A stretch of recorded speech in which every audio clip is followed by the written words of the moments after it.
அனைவருக்கும் வணக்கம். இன்று திருவாரூர் பெரிய கோவிலில் தல வரலாற்றினை பற்றி தெரிந்து கொள்ளலாம்.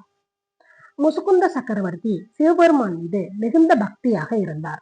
அவர் முன் இந்திரன் தோன்றி பரிசு கேள் தருகிறேன் என்றார். முசுகுந்த சக்கரவர்த்தியோ தியாகராஜரை பரிசாக கேட்டார். விஷ்ணு மாயை செய்து 6 தியாகராஜர் பிரதிகளை உருவாக்கினார். ஆனால் முசுகுந்தனோ தன் பக்தியால் உண்மையான தியாகராஜரை கண்டுபிடித்தார். அந்த மூர்த்தி திருவாரூரில் ஸ்தாபிக்கப்பட்டது.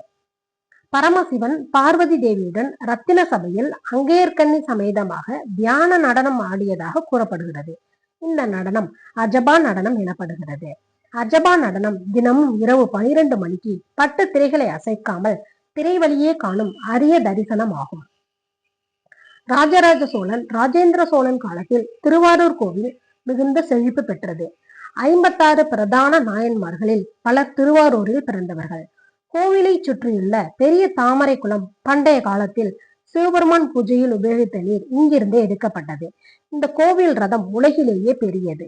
96 அடி உயரம் கொண்டது. சுமார் 300 டன் எடை கொண்டது. அஜபா நடனம் நடைபெறும் நேரத்தில் தியானிக்கும் போது ஆன்மா பரம்பொருளுடன் ஒன்றுபடும் என சொல்லப்படுகிறது.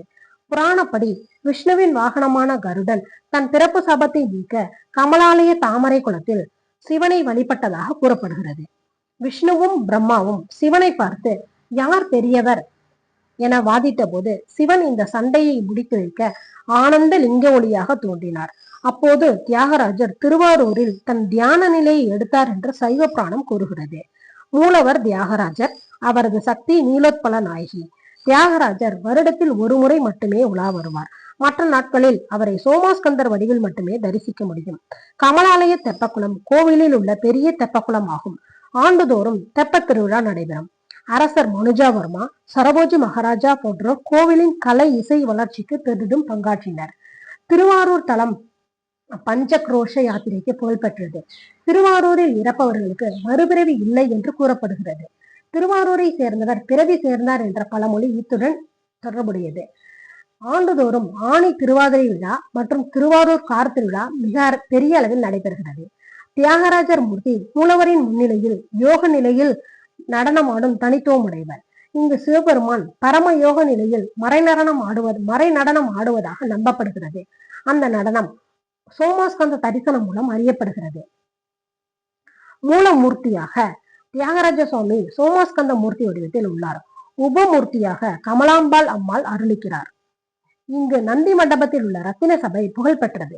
மூல விருட்சம் மாசி மரம் ஆகும்.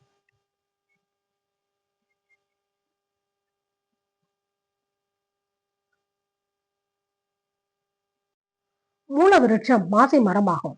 திருவாரூர் தியாகராஜ சுவாமி பற்றி தல வரலாற்றில் மிதக்கும் விக்கிரகம் என்ற ஒரு அதிசய கதை உண்டு. புராண காலத்தில் இந்த இடம் புலியூர் என்று அழைக்கப்பட்டது. சிவபெருமான் இங்கே அஜபநாதம் செய்து மக்களுக்கு அருள் புரிந்தார். காலப்போக்கில் சோழ மன்னன் ஒருவர் இந்த ஆலயத்தை புதுப்பிக்க நினைத்தார். அந்த நேரத்தில் கருவறையில் இருக்கும் தியாகராஜர் மூர்த்தி எந்த கல்லால் ஆனது என யாருக்கும் தெரியவில்லை. ஒரு நாள் ஆலயத்தில் பெருவெள்ளம் ஏற்பட்டது. கருவறைக்குள் நீர் நிரம்ப விக்கிரகம் அப்படியே மிதந்து வந்தது. மக்கள் அதிர்ச்சி அடைந்தனர். கல் விக்கிரகம் எப்படி தண்ணீரில் மிதக்கும் என்று. அப்போது சிவபெருமான் அருள்வாக்கு வழங்கினார். இது சாதாரண கல் அல்ல, அனல் கல் என்னும் அரிய கல் கொண்டு உண்டாக்கப்பட்டது. என் சக்தியால் தண்ணீரிலும் இது மிதக்கும். என்னை பூஜிக்கும் இடத்தில் நீர், நிலம், வானம் எதிலும் நான் நிலைத்திருப்பேன் என்றார். அதன் பின் அந்த விக்கிரகத்தை மீண்டும் கருவறையில் வைத்து மிதக்கும் தியாகராஜர் என புகழ்ந்தனர். பக்தர்களுக்கு இது சிவபெருமானின் அருள் நிகரான சின்னமாகும். ஆண்டுதோறும் பங்குனி மாதத்தில் தேர் திருவிழா நடத்தப்படுகிறது. இந்த தேர் கடலை போல பெரிதாக இருப்பதால் ஆழி தேர் திருவிழா என்று அழைக்கப்படுகிறது. தேரின் உயரம் 96 அடி, சுமார் 300 டன் எடை கொண்டது. தேர் அடித்தளத்தின் விட்டம் 33 அடி. ஆயிரக்கணக்கான பக்தர்கள் கையால் வடத்து இழுத்து தேரை நகர்த்துவார்கள். தேர் நகரும் போது நாதஸ்வரம், தவில், வேத பாடல்கள் ஒலிக்கும்.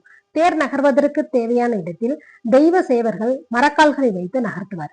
ஆண்டுதோறும் மார்கழி மாதம் அல்லது மாசி மாதம் தெப்ப திருவிழா கமலாலய குளத்தில் நடைபெறும். தெப்பத்தை மலர்கள், விளக்குகள், வண்ண கொடிகள் கொண்டு அலங்கரித்திருப்பார்கள். சுவாமி அம்பாள் கோவிலில் இருந்து ஊர்வலமாக வந்து தெப்ப குளத்தில் பிரதிஷ்டை செய்யப்படுவார். தெப்பம் கமலாலய குளத்தில் பல முறை சுற்றி செல்கிறது. தெப்பம் கடவுளின் அனுக்கிரக பயணம் என கருதப்படுகிறது.